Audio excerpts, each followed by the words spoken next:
haven't got the results that you want to this day, it's because of what you've done to this day. This is one of my favourite estates. We've got 3 on this road. One in the middle, I think, gives early 70s for. The one at the end, you get bang on 70k. And then this one was buying. This will rapidly fast forward any business. This one on the corner. Funny enough, this one's got a story as well. That's one of ours as well. That one there we just passed as well is one of ours. That's another one of my ones there. Yeah, I'll show you this estate. I've got some properties on this estate here also. Some of them bring rival drug gangs to the doorstep to burn the house out for you as well. The light's been burnt out. It's been redone by insurance. I've got a brand new house. At this point, I took an overdraft out and was paying for a coach that was £350 an hour. Yeah, that one right in the corner there is one of mine. I think the north is really where it's at the moment because of the affordability. Yeah, that's my one back there. So that's another one of mine there on the corner. It's a really funny one.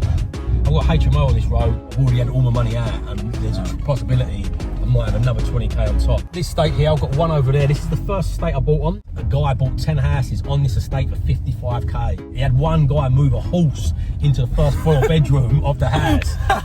But this does change a little bit overnight, this estate, to be fair. It looks all right in the daytime, but when all the kids are home from school and they're running around on their mopeds, smoking weed and drinking alcohol at 12 years old, one of the biggest mistakes I made along the way. There's some really strange things, but we've got 14 or something like that on that estate. It is a game changer for every business. But you want to know where to put the money in and where not to put the money in. So it looks like addicts, maybe an overdose, there's a police car. So these are the big markers that's going to cost you a lot of money. This is another thing I look out for. It's a new purchase, got the offer accepted on this about 2 weeks ago. Like that big house there was 700 grand, but then you go one road behind it and it's a 40 grand house. We've got one on this road here, which is a pretty decent road. You look, so like, I've got a house that's down there that's on an okay bit. I pay 57,000 for it. We've got a house on this road here, the 120 grand houses to buy, but that's where that benefit street's got filmed. The shop I own the old building, that's the first commercial conversion I've done. And I remember thinking, wow, I'm going to buy hundreds of these. Like, this is I think it's a 100 grand house. I think it's going to need about 40, maybe 15 grand spending on it. So I think it's just, it's going to squeeze out too much. We spent the day in the northeast with Harvey from Growth Properties. He's a remote property investor. He invests 250 miles away from his home. He's done over 80 property deals. He's got his own letting agency. He's a great mentor and coach. And he systemized his businesses so that he can operate all of them from his phone. That way he can go away on holiday once a month. So there's a lot in this video. He shows us where he invests. He shows us the projects that he's done. He shows the projects that he's got going on at the moment. He just picked up the keys to a new property deal that we got to go see with him. He takes us to a property that got firebombed. And make sure you watch the video to the end as well, because he takes us on a live viewing where he shows us everything that he looks out for.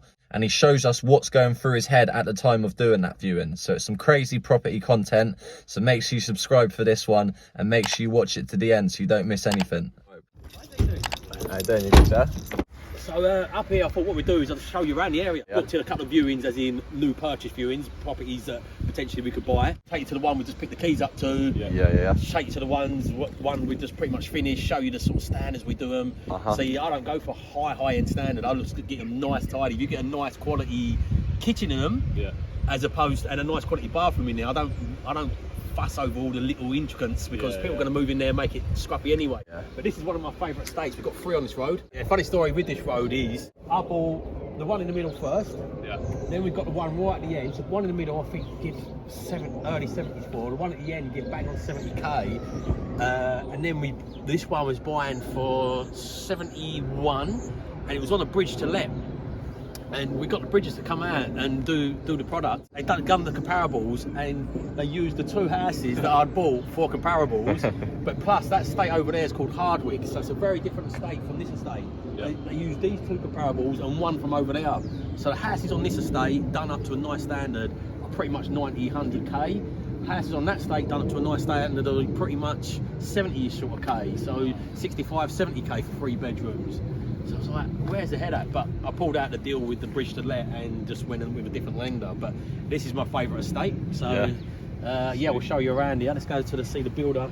Sounds good. I think we've got 13 or 14 on here. What, on this estate? Yeah. 14 houses on this estate. Hello, Rick. How you doing, gents?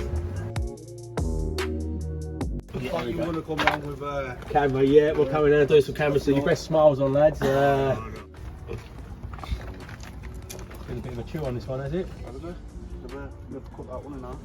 Oh yeah. Get in there though. Get in there. You got a key for Bridport. On my van. What I'm doing, I'm going to fly around there and then I'll give you a text as we're leaving now. I've texted you the address of that other one and we'll meet you at that other one afterwards. Yeah, so number Netherlands, the first one we bought. This is rented out at the moment to them social housing, so guaranteed rent. Yeah. 3 years. Nice. And the other one was this one on the corner. Funny enough, this one's got a story as well. We done a bridge to let with Shorebrook on this one, and we bought it for 70 and they revalued it at 90. But when they revalued it at 90, I met a surveyor on the arm at the time. We just wanted the money out quick because we had a lot of deals. So this is sometimes you have to weigh up. I knew that was worth 100k minimum, if not 105. I think. What one was it? There was one on this street, which is a normal semi. I can't remember which one it was sold for 106. But there was loads of corner plots like that without garages as well. So this one had a garage, loads of corner plots, big plot. We'd done it all throughout, new kitchen, everything replastered, rewired. So there was loads on this estate that had sold for around 106 and 110 for the big corner plots. I met the surveyor there and I said to him, how comes your value's at 90k then? Because don't you just look at the comparables on the street? I only want to pick your brains. And he said to me, look, he said, I'm scared to value them at the moment. He said, I've been struck off by one of the panels because I valued something correctly. He said, and I'm scared to value them up. He said, so they've got an allowance of 10%. So he said, I'm being just totally honest with you, I've just been cautious on it. He said, yeah, you're right, it's probably worth that. Yeah. He said, but I'm just being cautious. So I said, fair enough, you know, I'm not going to ask you to put it up. But at the time, we just went with it and pulled it out. But yeah, that one, pretty brutal. That one, and that one. But yeah, surveyors, you know, like you'll get two different surveyors, give you two different results. And some of them are more cautious, some of them are more aggressive with the way they value things. So that's one of ours as well. Bought it by one of our investors. They put that fence up themselves. I didn't even know it was there. This one here with it? Yeah. What made you choose, when you first started investing as well, what made you choose Stockton? Yeah, a guy from up this area moved down and he's got still got over 70 properties up here, but he's done over 100. He's got several businesses up here. We just got friendly. I was buying a few properties locally and he said you should look up north, and I come up here and looked. I was like, oh wow. That one there we just passed as well is one of ours. We've got one. Is it down here? I'm losing track of what roads are what down here.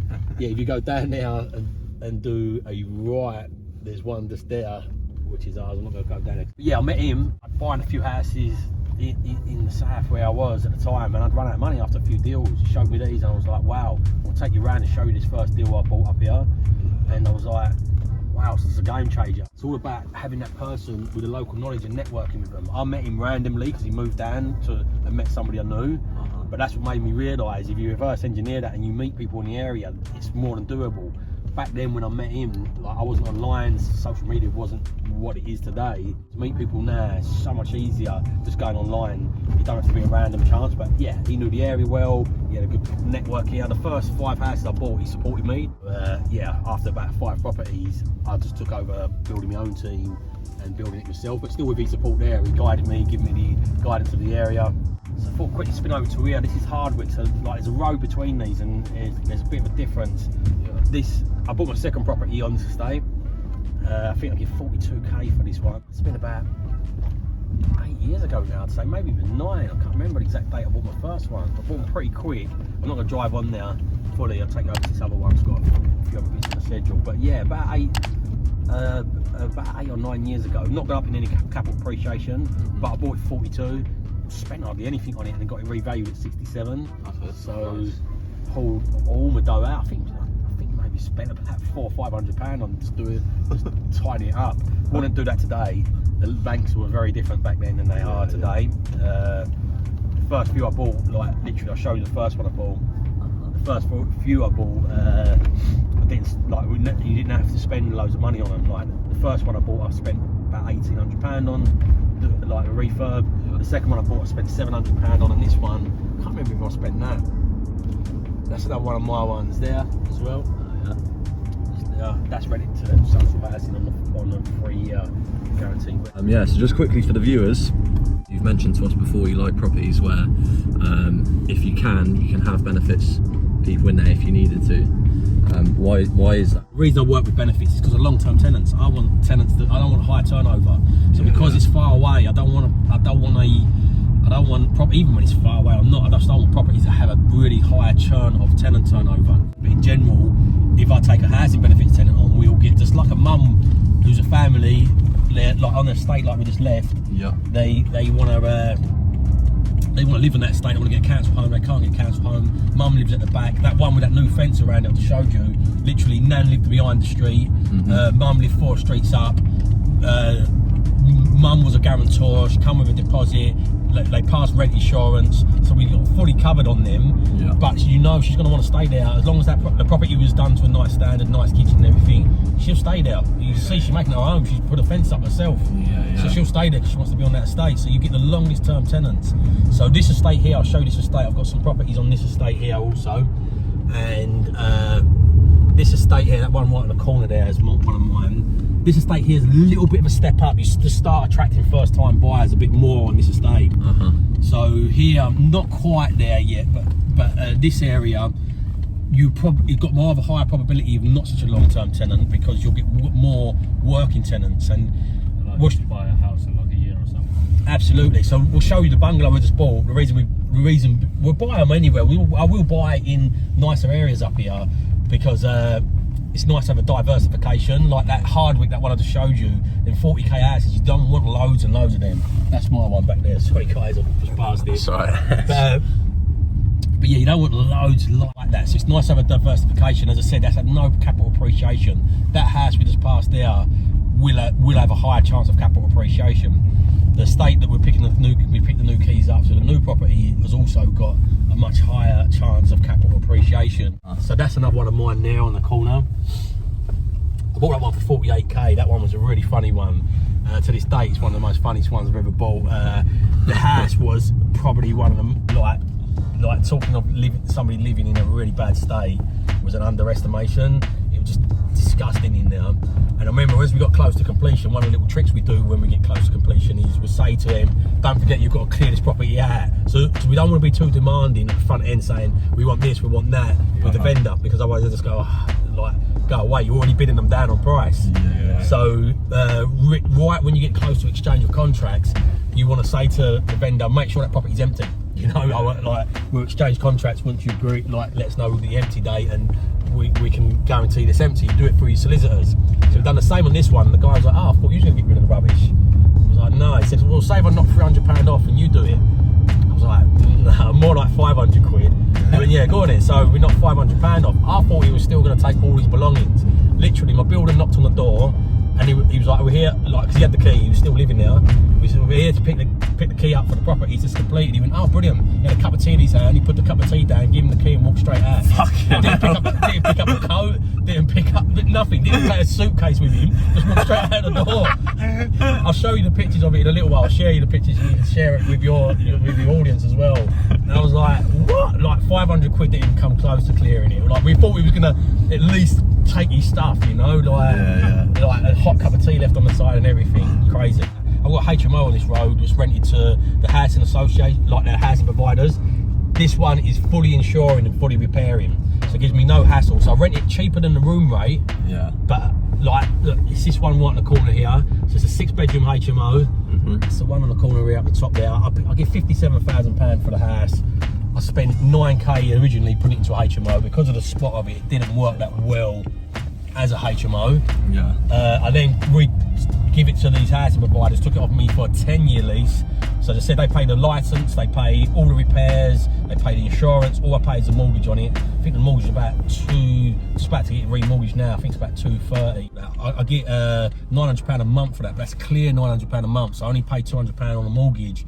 So I've got a clear clear £700 a month with no ups and downs in the fluctuations of my income. I pay £57,000 for the house total in doing it up.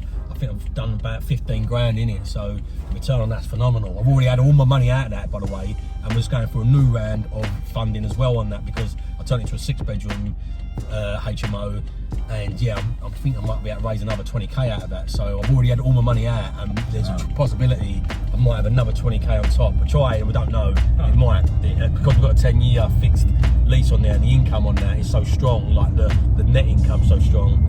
We might be able to do it. I've got an application in with Shop at the moment, so I'll update you if I do pull any more out of that. I'm comfortable to do that because there's a 10-year fix on it. So what I'll do is I'll start paying down some of that mortgage over time to bring the leverage down on that. But this estate here, I've got one over there. This is the first estate I bought on. So again, very, very similar. This is definitely borderline. I remember coming up here, and I'll get your impressions, what you think of this. What happens when people come to the north is you get seduced by the really, really cheap deals. You think, oh wow, like you see a deal for 15k and you think wow, that's good. I can't, like, and you see it's a 3-bedroom house or something. And I remember I was sending this guy these deals saying, wow, look at that. And he's like, look, they're just problems. You're just going to buy a headache with them areas. He told me one of the estates, a guy bought 10 houses on this estate for 55k. 10 houses from a landlord for 55k. And he regretted the day he done it. All he bought is a massive headache. He had one guy move a horse into the first floor bedroom of the house. You know, and yeah, first floor bedroom, moved the horse in. Like, absolutely crazy. But I remember showing him this one. Is it right if we have pets? Yeah, exactly. I don't know how that new pet law is going to play into that. But yeah. But I remember showing him this one on this estate. Saying to him, what's this like? It's not the greatest estate, but you'll get this done. It's the one right up there on the right. It's the blue one, the painted one up there on the right. I think I give 41 for this house. It's the first one I bought. £500 a month income from it. I spent, I think, about £1,700 or £1,800 refurbing it, and it got revalued at 60k. So bought it for 41, no stamp duty back then, and pulled all my money out and about nearly £2,000 on top. That was the first one I'd done. I remember thinking, wow, I'm going to buy hundreds of these. Like, this is fantastic. Isn't it? But not quite as easy as that today. And it wasn't quite as easy in the middle as well. I had a lot of roadblocks and challenges along the way trying to buy 100 too quickly. So yeah, it's a touch and go here. You probably just about get away with it. I come up here thinking, it's not look too bad to me. I don't know. They look too bad to us.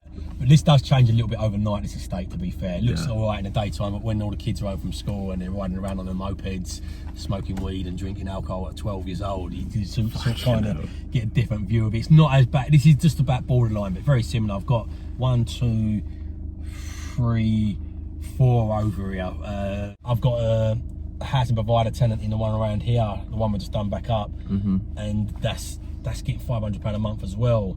But that said, that house got burnt out because the tenant in there was a drug addict, and she had trouble on her doorstep and got it firebombed, you know. So insurance covered it, so it wasn't the end of the world. And I've got a brand new house at the back of it now as well, and my rent got paid in the meantime. This refurb, and it still happens to everybody. Is that from the rent insurance? Yeah. Let's walk down here. I'll show you this one. Yeah. Enough. Hopefully, this one, the bedroom burnt on this one, the last tenant. So 2 houses right here just been burnt out. 2 houses here have been burnt out. Yeah, this one had a little mini fire in the bedroom. It didn't burn out. Yeah, mini fire in the bedroom. Again, this is a trade-off. The lower price you'll go in these areas, the more difficult they are to manage, basically. Yeah. This is the very lowest I'll go in these areas, is these style estates, and I wouldn't want to have loads. So I've got 4 on here. The other estate I showed you earlier on, I think got 4 on that one. But the other estate at sort of like the 60, 70k we picked them up for, we've got 14 or something like that on that estate. So I'll happily have 14 on that estate or more. But I wouldn't happily have 14 of these style ones. What's your best way to get a good feel with the area? So how do you get like a proper good feel? Knowledge of the area, get to know that person. Me meeting that guy was the key changer of this. Yeah. So meeting him was the game changer because he advised me on the areas, what was good, what wasn't good. So having that person in the area that can advise you is absolutely critical. Yeah. So this is the other one that actually got burnt out. So there's a little door on there. We'll go around the back. I thought I'd show you the front. We'll go around there first. So has it all been fixed up now? Pretty much. There's a few snags and bits in there, so we'll have a little look and we've got to finish off. But it's pretty much there. We're going in. It's the first time I've seen it as well, since it's been pretty much done. It's nearly there. There's a few bits to do. Certain housing providers work with different style tenants. So that HMO we drove past, that's asylum seekers. So they work with asylum seekers, very different model. This particular one, they're called NACRO, and they work with vulnerable tenants, but you get different style of vulnerable tenants. So some of our some of them mental health, some of them are fleeing from abusive relationships, some of them have got drug problems. well, I think we've got about, I think it's 13 properties with that actually company up here. They're pretty decent to work with. You have to do the repair yourself, but they're pretty hassle free. But the properties do generally suffer a little bit more wear and tear as a trade-off, but you've just got long-term reliable income from it, so you have to weigh the pros and cons up on it. Yeah. So you just put pot for repairs. Yeah. But the repairs ain't heavy, it's a bit more wear and tear if they ever move out. So the repairs generally don't come through no more than a normal house, but they just don't, sometimes, not all of them, but some of them just don't look after it quite as well. Some of them bring rival drug gangs to the doorstep to burn the house out for you as well.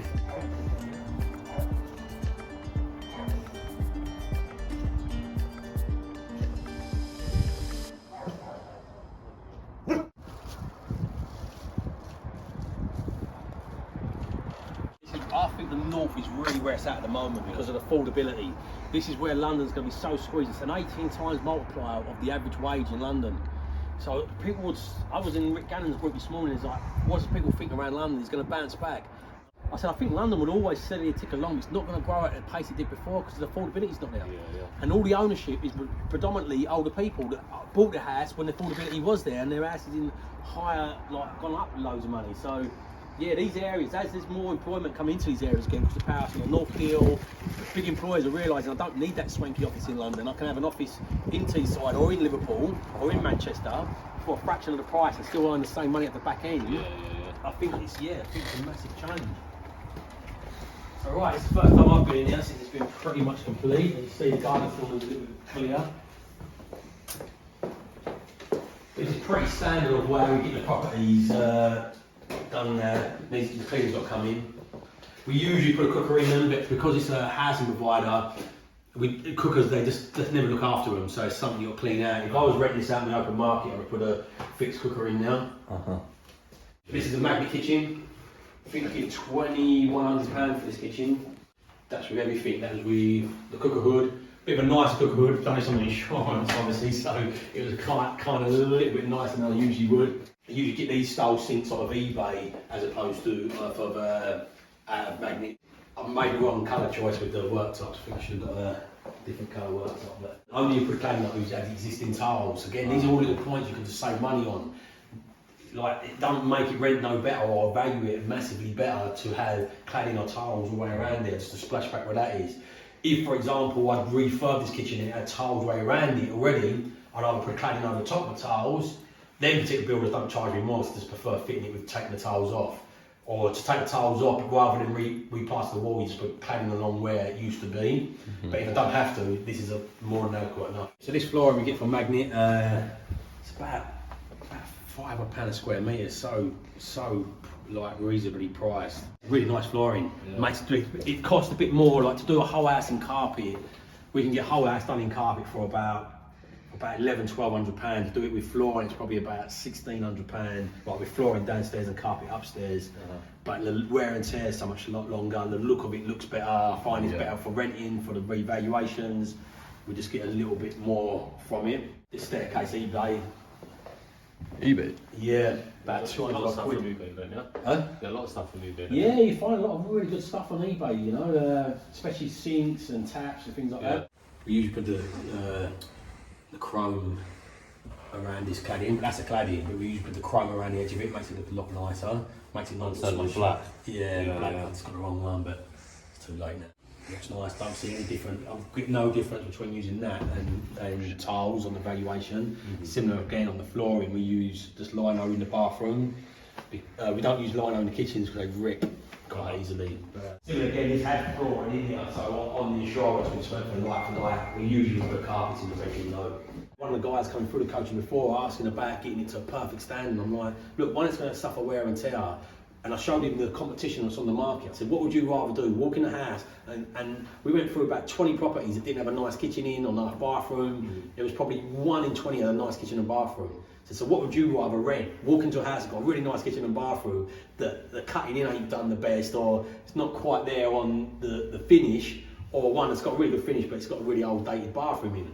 So all day long people just look, they don't even look at the finish because they go, oh wow, nice bathroom, nice cladding, nice kitchen. They don't pay attention to the finish. But also the finish on painting and things like that, within 6 months, especially if you've got a kid, you get wear and tear on them finishes anyway, you know. So yeah, I don't find like getting that going the extra mile for the standard of finish is not worth it on these style properties. If you're going to flip it, it's a bit different. Yeah.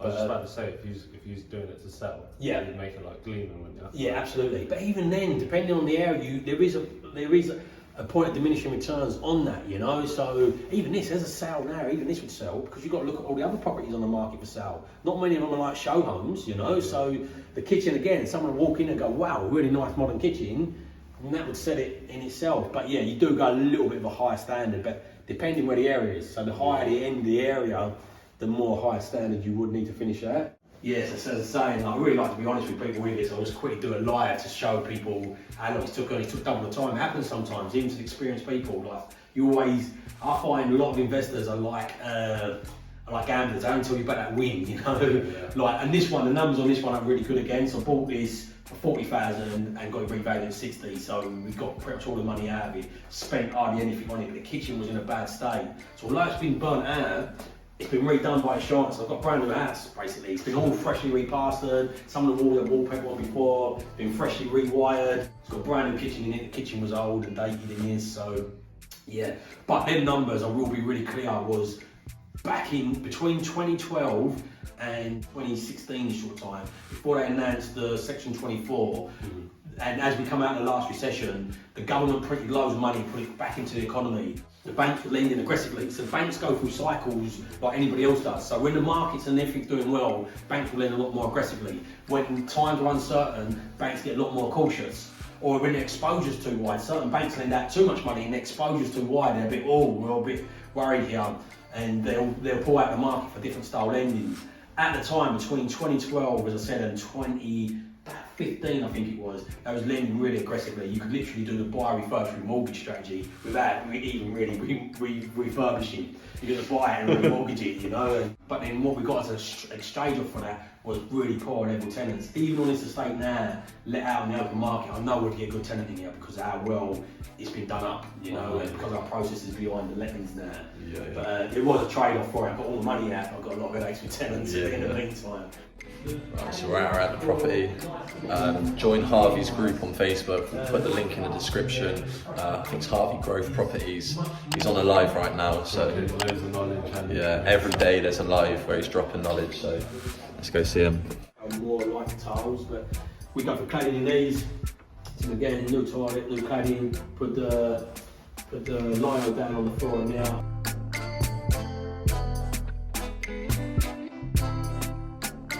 I just wanted to ask you, has social media been like a game changer for you? Because obviously you've got groups on there, you're posting on lives every day, you're always putting content on there. Why is that? Huge for us, so just wondering if it's... Yeah, it's a game changer for everybody. You asked me the question how I got to this area. First of all, I met a guy randomly, but today social media don't have to be random. If people know what you're doing, they'll do business with you, but people also do business with the people they know, like and trust. And this is not just like, so many people think in property world, and we get into social media because I want to get investors, but estate agents are online, letting agents are online, solicitors are online, builders are online, and people build trust and know likability from get to know you. So the more videos and more content you got out there, the more people get to know you so much quicker. Even if it's in your own location, this will rapidly fast forward any business. No matter, if you're quick at growing a business without social media, if you add social media to that mix, you're going to grow it even faster. And that's not my opinion. There's some things I'll say, this is my opinion on things, like when I said earlier on about my opinion on why I think the North is going to do well. That's an opinion. This is a fact. Without a shadow of a doubt, more people know what you're doing, more people do business with you, and it is a game changer for every business. It's also a game changer for remote investing. This is what makes you be able to build your network.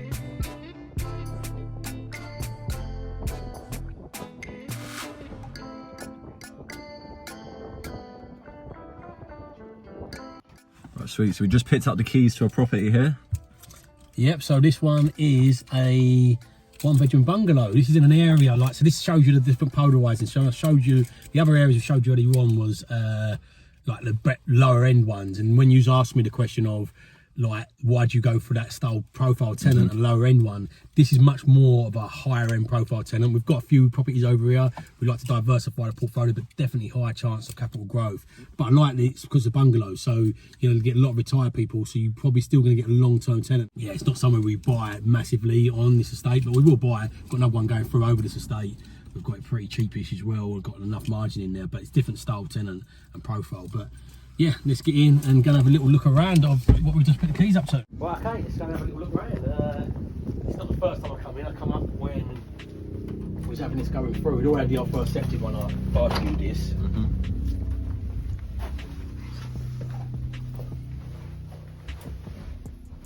So quite nice, simple, straightforward one. The variable in this is going to be the wallpaper, so we're going to strip the wallpaper off and paint it. We might keep the wallpaper on though. This is for one of my investors, this one. So I'm going to toy with keeping the wallpaper on here, because this is the big thing. When you're doing refurbs, you want to know where to put the money in and where not to put the money in. Yes. Freshly plastered, smooth walls definitely do give you an uplift to some degree, but it don't influence a valuer like a kitchen does and a bathroom does. We're going to put a nice kitchen in here and a nice bathroom, really nice. So you could get away with putting some nice flooring down here and just painting the walls. So you could get away with it. We'll speak with the investor, see what he wants to do. You could get away with it. But the fact that it's only a small bungalow, even if the wall, like, it's not going to be loads of plastering, even if it does need plastering. But yeah, we're going to strip the cups out. We'll get rid of this fire. These are just a hassle to keep maintained. So we'll get rid of the fire. I'm not sure if that's gas or electric. Just quickly as well, Harvey, like on a viewing, what are the main things that you look out for? Yeah, fantastic question. So when I walk in, the main things I'll look for on a viewing, funny enough, I've done the viewing with a guy that bought this virtually, and I come up and looked at it afterwards. I look around the bottom of the window, so these are the big markers that's going to cost you a lot of money. Okay. Around the bottom here, you want to look for and on the outside, damp, because that's rising damp. If you're on a house, obviously can't show you here, but on a house, on the first floor, if it's damp upstairs, it's usually from the gutter in, it's penetration damp or condensation, which is an easier fix than rising damp. Yep. Rising damp, you have to go back to the brick, inject it. So I look for damp. I look at windows, state of windows. These are the big ticket stuff that cost a lot of money. So look at the windows, see the condition of the windows. I then will go and look for the fuse board, because again, rewiring is a big one. So the fuse board, I'd look at the fuse board and I'd look for things like this coming out the bottom. This is earth bonding. Yep. And it's a pretty newish fuse board. So this tells me I don't think it needs a rewire. I look at the number of plugs in the property, like little things like plugs being on skirting boards and not being many plugs, and hole style sockets tells you, and the pendants from the lights tells you it's usually might need a rewire, might be an indication. I don't know for certain, I have to get the electrician to confirm that. But look at this, it's like pretty sure I don't need a rewire. I look if it's wallpaper, because stripping wallpaper, then you want to factor in potentially plastering it, because underneath the wallpaper it might be rough. Yeah, it might be pretty rough. But then that said, as I said, some of these certain wallpapers I'll just paint over. This hallway one I wouldn't, for example, because look, you've got the border here, different style here, different style here. So I probably won't paint over this one. So we're definitely stripping this one. Yep. This one I might paint over, but it's a bit of a pattern. But I don't think somebody in their retirement age, if it's painted nice, clean and fresh, with nice flooring down, it will make a massive impact. Don't think it's not going to make a massive impact on the valuer either. So yeah, definitely look at wallpaper, stripping and rewires. If you need a rewire and wallpaper needs to be stripped, you definitely got to factor in plastering and your rewire, because by the time you chase the walls, you've got to strip the wallpaper off, and then it might need a plaster underneath, I'm not sure. So again, look at the big ticket things. I like doing them in most properties anyway, unless they're really, really nice. Even if they're rentable, I often change the bathroom and kitchens now just to push that value up. Yeah. Look at boilers. So always have a look at what boiler system. This has got an old system in it, but what we decided is it works, it's a working system. So what we decided is to get some renting from the property, and then maybe in a year or so's time, try and then change the boiler into a bit of a modern one, but it works. So again, it said kitchens is the main areas, but again, I know just looking at normal, obviously your carpets, your decors, your kitchen, the main indicators I'm looking out for is the windows, doors, damp, rewire, and boilers. They're the bigger ticket items. I'm going to change kitchens to add the value to it to make it look more desirable anyway. I like doing that. It's pretty standard. So you like the kitchen that looks like it's on a viewing when it looks like dated? Yeah. So yeah, that's another thing I look at saying that is the gardens. It's a thing I used to overlook often, but not anymore. I look at them there. I've never seen a kitchen with carpet. No, but you see mad things when you come and view lots of properties. You do see some really strange things. But yeah, this is a typical one for us. The estimate on this, I think we've estimated it with a contingency. So change the kitchen, got a nice magnet kitchen for this. Change the kitchen. We need to put a new radiator there because there's nowhere for a fridge. We didn't really realise this. There's nowhere for a fridge, so we're going to put a designer tall radiator there so we can get the fridge space there. But yeah, we'll strip this. It's very similar. So this is like the other property. This here, these tiles, we'll have to strip these off, but we'll put cladding over the top of where these tiles was existing, a splashback here and cladding over the top of where these tiles are, or depending on what builder we use for it, sometimes they just strip them out and to put the cladding up anyway. So yeah, but we're quoted, we've got our estimates in, it's about just over 6k to do it with a bit of contingency, and if we need to do the plastering and we strip the walls, that goes just over 7k. Picked it up for, I can't remember, 72,000, and the comps around there they're about 9. It's hard to pick up comps because it's a 1-bedroom bungalow, there's loads of them, but I'm pretty confident knowing the area that there was one sold for 90k which was pretty dated like this, not as dated but pretty dated. There was another one sold for a little bit further out for around 100ish. I think it's about a 95, conservatively 100k house, so it's not an all money out deal. So I showed you them early deals. Pretty much most of my money was all money out in the first property. 5 or 6 deals are done. It got increasingly harder. Yeah. It's got increasingly harder, one, because the banks are a lot more cautious the way they lend, and 2, there's a lot more competition for the BRRR strategy now. This is another thing I look at for, when we come in here and looked at this, for like the plaster element, we see these walls wasn't wallpapered and they was in good condition, and they don't look freshly plastered. Look, you can see then it's not a freshly plastered wall. So it gives you the indication all of the wallpaper should hopefully, all the walls should hopefully be in the same sort of condition as this when we take the wallpaper off. So it's a good indication towards it. But yeah, we paint over many wallpapers. Back in the day, that used to be my criteria. If I had a kitchen like that, I probably would have rented it out with that kitchen, just paint over the wallpaper, put a new carpet down, and job done. We've got bad tenants off the back of it, and eventually the lenders back then would still revalue it, but today they're like, no, you've not done enough work. It's not going to get valued up. But kitchens and bathrooms is what really influences their mind. Even if you show them the pictures of you stripping the wall back to the brick level, injecting it. You give them all the pictures, it still just don't give them, even if they realise how much it costs, it still don't give them that same influence as well. Doesn't it? Yeah. Because it gives you that wow factor, doesn't it? You walk in, you see it's nice, and it influences your subconscious mind without you realising it. This is that house I was telling you about. The guy literally left a cup of tea on the side and walked out, so you can see, look, he'd been living in there, not very tidily, but all the food was still in the cupboards, clothes was in the wardrobe. It was just absolutely crazy. In the kitchen, wasn't it? That then closed. Yeah, but then there's some look. These coats that's the hallway coat on the side. He didn't even pick a bag up. He just gave us the keys and walked out. Everything was just in there. But beds, I say, kind of made, but it still had bedding on there at least. Like the sheets were still there. Sure, he must have regretted that like an hour later. I don't know. No, he seemed happy. Like the builder said to me, he looked like he walked off, clicked his heels, and was like gone. Like, yeah, look, clothes in the wardrobe, absolute crazy. So there you go, guys. So we're in another property here. You can hear Harvey in the background there. He's on another Facebook Live. Just shows. Always doing social media. Yeah, constantly. So it just shows you the power of it. It's a bit bright out here, looking a bit orange. Is to rip this bathroom out. We're going to keep that toilet. Toilet's in pretty good conditions. Put a new toilet seat on. Going to rip the bathroom out. Where are we at now then? Yeah, so we just pulled up trying to find it. We just pulled up to a purchase. Well, it's a new purchase. Got the offer accepted on this about 2 weeks ago, so it's in legals at the moment. Offers accepted at 90k.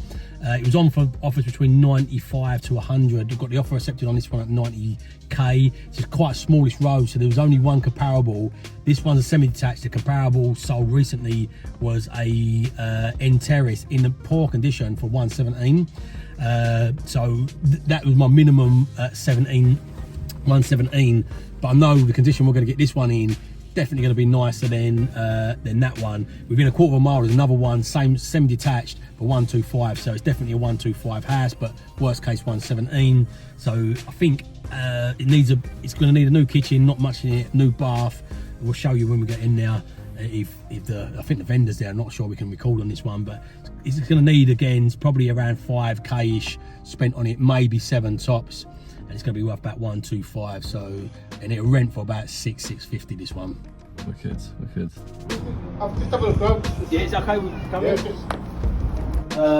Solicitors are a right nightmare at the moment because of the First time housing. I've ever dealt with this. Yeah, where the housing market is so buoyant. We'll probably change the kitchen in this one. Little random Jimmy beauty. It's the spews on the paint, don't need much, does it? French boys, it is. That's what we do now then, Harvey. Yeah, we're just pulling up to actually view a property which is a potential purchase. So the numbers look pretty keen on this. I've actually spoke to the agent and got an indication. Done a little trick I was telling you. It's an agent I don't know. The agent I used to know in this office, she's left. So straight away I've leveraged that. I said, I used to be with her, but I got on with him and bonded with him straight away. And it's only this morning I was speaking to him. Yeah. And I've said to him, it's on for £80,000. I said, is the asking price, is there offers, where is it at? He said, there's been offers. I said, above? He said, not above, but pretty close is. I said, are they close to getting accepted? He said, yeah. He said, but we had one offer accepted, but it fell out of bed. It was from a deal sourcer that sourced it for somebody else and didn't come through with the investor, funny enough. Talked about that earlier on, I forgot that.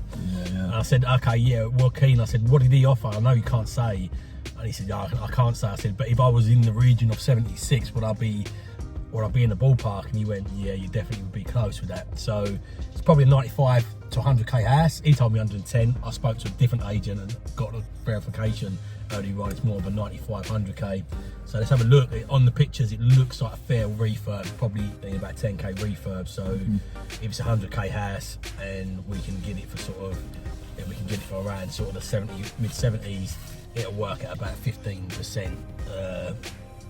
And that's our minimum really, so it won't be all money or that, but it's going to be a deal, especially in today's climate. Moving forward, sometimes it's more important than waiting for that golden goose deal or that unicorn deal. It's not a ton of rent if you're just waiting for the perfect deal. Absolutely, the opportunity, like the difference between these sorts of between like a 15% and 20% on a purchase at that sort of value is not a massive amount of money. It's like 5k. But yeah, we're going to have a look at this. Hopefully we can pick it up for around the mid 70s, and hopefully it needs about 10k on it. Yeah. And it will just about work. Sounds good. So I've got this template in here. So this is the viewing template. So you can have the dress in here, but it speeds up your viewing, which is because it's got the tip. Yep. Exterior's all fine, roof looks fine, guttering looks fine, render, all the stuff. So I'm only ticking the bits that actually need doing. So as you walk through, wallpaper strip here, maybe need plastering. So what's the story? The agent was saying something about, is it going into probate then, is this one, or is it already in probate, or is it? I don't know, to be honest. I don't work in the office. I just Okay, yep. I don't know any details, unfortunately. Yeah, no worries. So I'll make a note on here. This is wood chip walls, so that is a bit of a yeah, a bit of pain to strip off. Very similar again. We've got a sign of damp here, which is not great. Horizon. Not sure. I'm not sure. It's not in a great place, but I'm hoping that's more. What's the name? It could be. Around here. I'd say this is a 2-bedroom, isn't it? Probably about 500 at the most.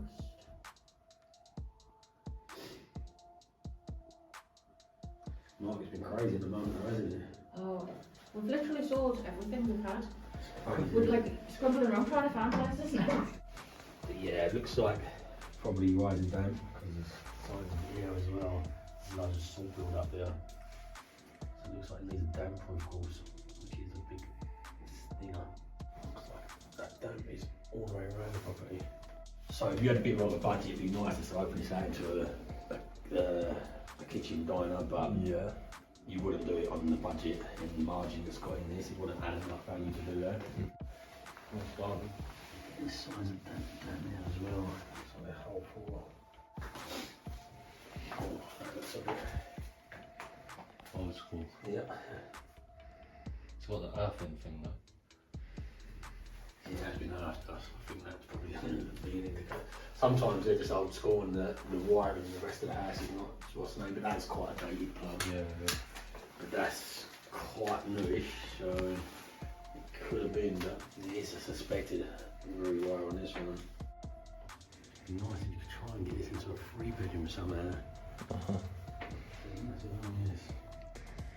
So what's going through your head now? Is it just how you can add value to it, or Yeah, that's the add work value. that needs, the work that needs to be done as well? The value added, the work. What's going through my head, the major thing on this one is that damage problem. Yeah.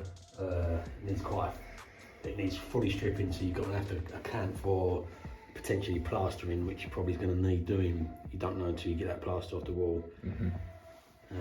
Kitchen, bathroom, looks like suspected rewire as well. Yeah.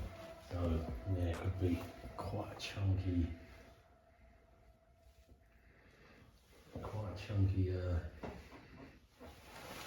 what's the name? So I think we can potentially get this into a 3-bedroom.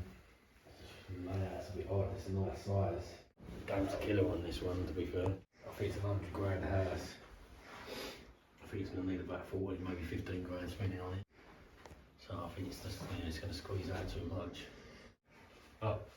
So, No, I was thinking of it split into 2 rooms somehow. oh right, This yeah. room's huge. But no, there'll be Yeah, you could potentially take this out and build this Make it into a on room the here. side. So you could box this off here, saying that, and have this into a room. Have this part here a room. Here to this room. No, you see, you still have the door here to this room, but there'd be a wall here, wouldn't there? So this door come in, and this is a box there. You'd have the door to this one here, so it goes into that part there, and you'd probably knock it into here, and then potentially move the bathroom to here, and then you just take this part out and have a little bit here, so the door goes into the bathroom here, and a door here coming into this one, so it'd be split up corridor. But I'm not sure where it'd push up to a 3-bed, so I've just got to do the research on what it'd be with a 3-bed. That could be a potential option. This road here is expensive for up here, so like these houses, quite a few £100,000. But then literally you go one road behind and then back down to not very good houses and not very desirable. But this high street's had quite a lot of investment, quite a few wine bars and like restaurants have been turned up on here, and it's made it a bit trendy, and it's now uplifting the surrounding parts around it. But it's crazy, literally all the houses on this road are like two to set, like that big house there is £700,000. What? Really? Yeah, it's massive load, to be fair, really big. But then you go one road behind it and it's a £40,000 house, you know. It's crazy. Yeah, it's mental. This is like a tricky area to work out. Norton's quite a nice area in general. It's quite a tricky area to work out, so most of this part here of Norton's pretty good. The high street's really good. If it's not a rental, like there's no yields on the high street there. All this part here is pretty good. But that road down there is quite a poor road. It's got a bit better because of that high street. What road's that? The ones to the right here, the traffic lights. We've got one on this road here, which is a pretty decent road. I think gives about 70-ish for that. I can't remember the exact price, but it's probably worth in the region of about 100. So Nice. it's yeah, it's quite a nice sort of ish road. But then as you go out, I'll show you this. Like this goes from road to road. Some of the roads are good, some of the roads, yeah. So that's all across Norton. It's just tricky, like. Yeah, there's pockets of Norton, the whole part of it's good. So just up there, when we come through the high street to the left, the whole of that part there is really good. This part of Norton's got the poorer, like some rough parts, but it's getting better because of the high street. But for example, this road here is good. These bits are decent. These, obviously these are newish builds anyway, but this next road up here is not a great road. Is it this next one? Yeah, this next one here, I believe it's next one. Maybe it's next one, the one after. Yeah, no, that one's okay-ish, but then this one here is not a good road. Across the road there is not the greatest, but one behind it's not so bad. But it really varies, like. Oh yeah, it's all like boarded up houses. This is the road that Just showed us one. Yeah, that's it, yeah. So that down there, most of that part's not good, but there's a couple of bits on there that is okay. But then you look, so like I've got a house that's down there that's on an okay-ish bit. I paid 57,000 for it. We've got a house on this road here, 120 grand houses. So literally one street up is 40 grand houses, next street up is 120 grand houses. And that road there, Windmill Terrace, you could throw a stone from the house that we bought across to that terrace, and that's a really poor road again. So it's a bit of a minefield along there. But this here, this is getting a bit better, but this here, they're all prefabrication houses, most of them. So again, they're not great to buy, but that's where that Benefit Street's got filmed. Oh, really? Yeah. I own this here. We've done title split on this one, so it's a flat house split into 2 flats and title split it. And this one here, we've got a housing provider in downstairs and a normal tenant upstairs, but it's so difficult to rent now. We had all money out because we split the title, and it was an all money out deal, every penny out as well. Nice. And the yield's massive when they're both rented out, but it's not easy renters. They're really not easy renters. I think it was already flats, but the title wasn't split on it. Paid 64 for it, spent about 4 or 5 grand on doing the title split and a little bit of damp work in there. And we got it valued at 90 again. Can't remember exact statistics, but we got all our money out of that though. Remember that one? Can't remember the exact numbers. No, yeah, you see a lot boarded up down there. Yeah, so the town's a really weird high street. It's not like it don't perform like most high streets around the country. Yeah, it's the tenant profile you get in the flats and that around the town are more sort of like people on benefits, but with sort of drug issues and alcohol issues. The shop's shut at the moment anyway. We don't massively operate from there, so my whole business is over there. The shop I own the old building. It's the first commercial conversion I've done. Yeah, so it's the first commercial conversion I've done. We bought it for £46,000.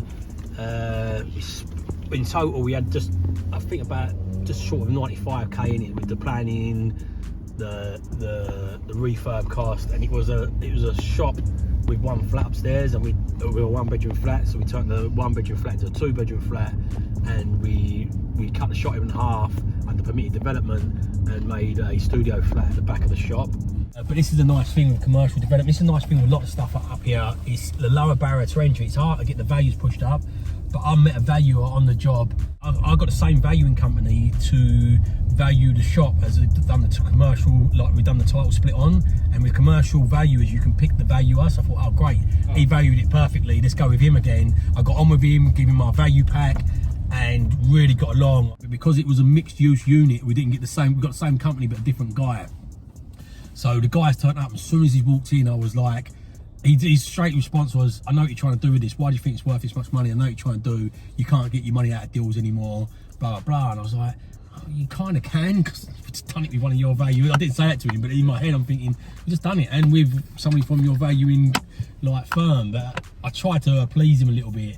He's going, why do you think it's worth that? So I should have read his attitude, because he was already against what I was doing, but I tried to force my value pack onto him and he just wasn't having any of it. So I feel the building's genuinely worth probably 140-ish.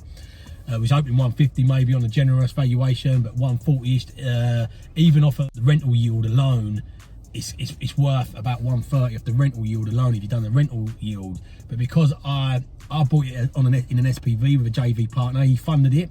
I bought it with him in one company. We rented it to my lettings company, my management company, as a separate company, which he didn't have anything to do with. But because I was the tenant in there, the valuer said, look, he's not a strong enough tenant, so we're going to give it an empty rate value. So they only would lend us, they'd only lend us 75% of £88,000. So we had £90,000 into it, but we only could lend. We ended up getting about 60 odd grand mortgage on it, and we left about 30k into it. So with this particular guy, I ended up matching half of his money in there, so we had 15k in there each. But that said, it generates about £700 from the 2 flats. It's about £1,200 in total, depending what tenant we've got in there at the time, but it's about £1,200 to £1,300. But at the moment, it's generating about £1,200 a month. What we've done on it is we said, okay, we put it on a short repayment, so we pay about $460 a month over a 15-year repayment. Because it's a different asset class, we weren't relying on capital growth or things like that. We thought we'd just pay this down really quickly, and then we just got an asset that we own outright, and also because it's getting so much income from it, even with a 460 repayment over a short period of time, we've still got a high income coming from it. So it wasn't the end of the world, but this is a great thing with some of the projects you can do up here. It's because the barrier to entry is so low. Even when you get it wrong, it's not crippling. If that was a commercial conversion where I live in the south, that would have been hundreds of thousands of pounds, and that might have been like not 30 grand left in the deal, might have been 300 grand left in the deal, which we couldn't have found and could have like potentially put us out of the game, you know, like lost the deal, like been taken off of us because the banks won't fund it any further. So yeah, it's nice to cut your teeth on some of the smaller stuff like that, get going. So when there was there's massive mistakes, it took twice as long to refurb as we was expecting it to. The builder wasn't, it took twice as much money to refurb as what the builder thought. So yeah, it was a massive learning curve, but we've got the asset out now, it pays us all the time. So yeah, it was a manageable learning curve, and it still gives us a good income, and it's getting paid down. So yeah, it was worth the venture. Isn't this the like ghetto one? Yeah, that's it. So this is one of the most notorious roads up here for being like, this is what explains to you anyone. Back in the day, there was money up here, so they had the steel industry up here, they had the railways industry, and the combustion engine mainly got developed up here, and the rail, they had coal mines, so there was money up here. And you look at the architecture of these houses, the ones that haven't been pebble dashed, they're beautiful, they're really nice Victorian houses. If you pick that up, that style house, and put it where I live, or especially in London, it'd be a fortune. But what happened, because they was big and all the industries went and the jobs went, and it just desolated the area, and most of the north happened like this, the landlords at the time turned it into bedsits. And then it just, back in the day, HMOs wasn't what they are today. It just attracted like just people that have got drug problems and alcohol problems, so they turned them into bedsits, and yeah, and it just attracted them style tenants, and it just dragged that area, what was a nice area, nice houses, down into a low area. It's such a shame. You can pick these up for 90 grand, you know, and they're eight bedroom houses, but you just have such a hassle managing them. I wouldn't buy on here, full stop. So this is kind of what you expect down here. So it looks like addicts, maybe an overdose, there's a police car and an ambulance just pulled up for something. This is a kind of normal activity on this road. As you can see, most of the people are not even blinking an eyelid at it, because it's the norm, and yeah, that's what you're buying into. It's a potential high yield, but a potential headache managing it. So yeah, it's not the type of stuff I would like to buy. Shame, because they're ideal for HMOs, but it just don't work, unfortunately. So you've got obviously you've got your lettings company up here in Stockton. So how did that come about? What gave you the idea to start that? It wasn't really an idea. We sort of kind of just fell into it. So as I was saying, the guy that I met up here, he initially managed the properties for me at the front end, the first few that we bought, and he helped me with the refurb and the management side of it. But then I hired a guy up here to support, so he started working for us, and I had all the intention to get an agent, but we kind of just started managing them ourselves a little bit, taking over the ones that they had managed for us, and just kind of started doing it. And I hired a bit more team members, like admin people, and it just kind of went in that direction. It wasn't a planned, like it wasn't like, yeah, we'll do the management. And then it evolved, because initially I was buying my own properties, then it evolved into me portfolio building, so I started buying properties for other people. My accountants was one of the first ones. They were seeing what I was doing. I was like, oh, okay, we're interested in this. So I put together the model of, look, you pay me a fee, I do it all for you.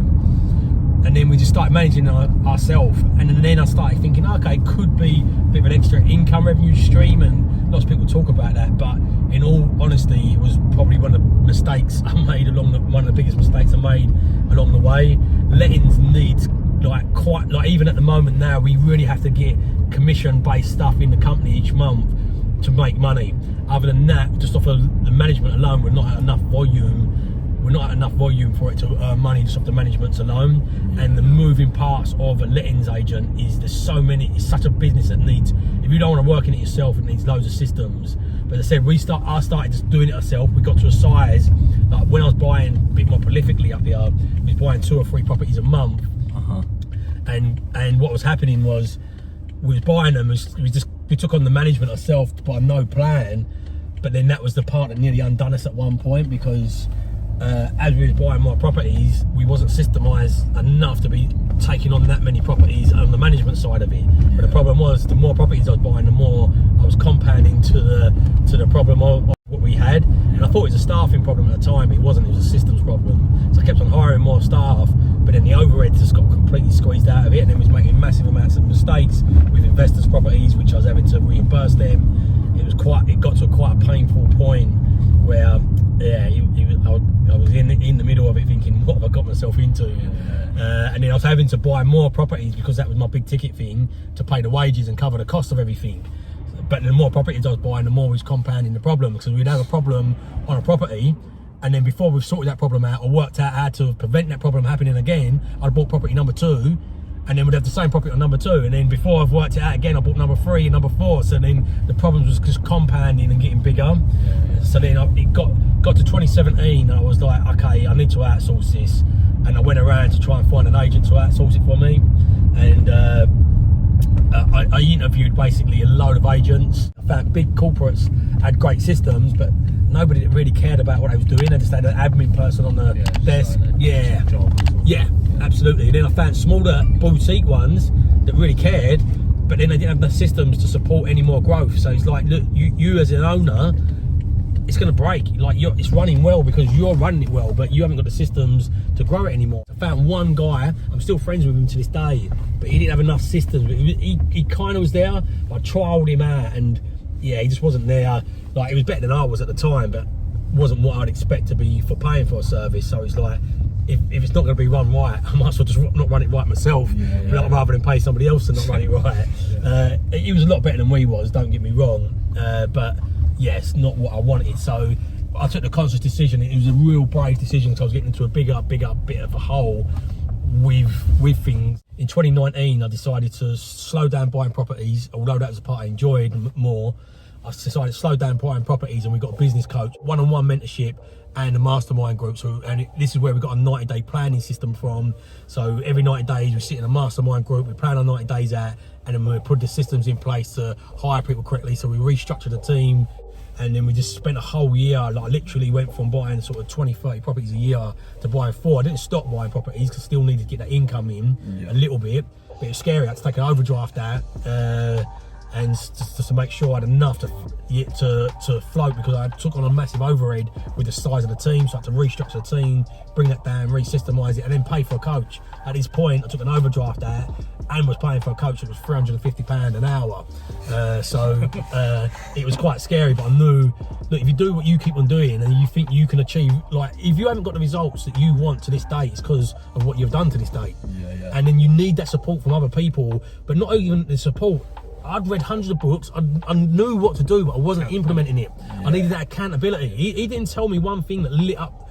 At the point when I met him, I'd probably read 500 business books, and I've been on loads of trainings. I went to a 2-week deep dive training in Bali with a coach that's much higher level than this coach. Roger Hamilton, his name is. He does wealth dynamics. Simon Zucci, he was one of his mentors. I went and done a 2-week deep dive. But the thing with the 2-week deep dives is, because you're not implementing anything over them 2 weeks, when you come away, that's it wears off. You get back in the day-to-day stuff, and that excitement and learnings from it, it slips away and wears off. Back into your old routine sort of thing. Absolutely. So we took on some of the bits, but not as much as we should have. So when I went back with his action coach, he was showing me stuff I'd already learned on that course and all the books, but because we'd done it over a period of a year, and we was having one-to-ones every other week and a mastermind group every quarter to do a 90-day planning, things have got implemented correctly, what we wanted to be implemented. We spent a year systemizing it, and it's probably my proudest part. I don't really earn, it breaks even there, earns money here and there, but yeah, it's been a tough journey there, but quite rewarding, because we've got a systemized business. It now can operate pretty much without me. It needs a very small amount of my time. I've got an operations manager. One of the girls I upgraded to operations manager. I brought on a training with me, and yeah, we do the 90-day planning together now. She does all the meetings. We've systemised it, so we've got team members, roles, organisational charts. So she's got like the same sort of vision as you, or like she's like with you on the journey sort of thing. Yeah, she's ready invested. I said to her, look, she can have, once it gets to a clear profitable level, I will bring her in as a shareholder. If somebody said to me, look, you can have this business that's earning you £30,000 a month, but you ain't getting the time back, You can't rewind back in time. You lose all the knowledge and all the learnings you've learnt along the way. Would you swap it for it? Or if somebody said, would you swap £1 million for all the learnings I've had, but you start from scratch from now, I don't get the time back? And the answer would be absolutely no. You know, it's just given me such a foundation. So yeah, that's how we come about. It was a bit of we fell into it, and then I tried to get out of it, but couldn't find anybody. So then we decided we need to do it ourselves, and yeah, we created a nice little business. We're not massively scaling it. I don't want to scale it to a massive level because it's quite hard business lettings, dealing with loads of trades, dealing with loads of tenants, dealing with loads of landlords. It's quite a tough business for small margins, but it's a complementary business to what we do. All right, so thanks for watching, everyone. Hope you've enjoyed. We've been with Harvey the whole day, just been picking his brain. The knowledge that this guy's got is absolutely phenomenal. Smashing it. Great person to know and great person to learn from. Where can they find you, Harvey? So all my handles on all the social medias, Harvey Growth Properties, so you can find me on Instagram, even TikTok. I've done my first few videos with you guys today on there. Yeah, all my handles are Harvey Growth Properties. The best place to get the content from me is probably my remote property investing community, because I do live training there every week. But yeah, YouTube, Facebook, Instagram is all Harvey Growth Properties. Yeah, we'll leave all of that in the description for you guys as well. So go subscribe to his channel, follow him on all the social media. Yeah, he puts content on there all the time, so make sure you check him out.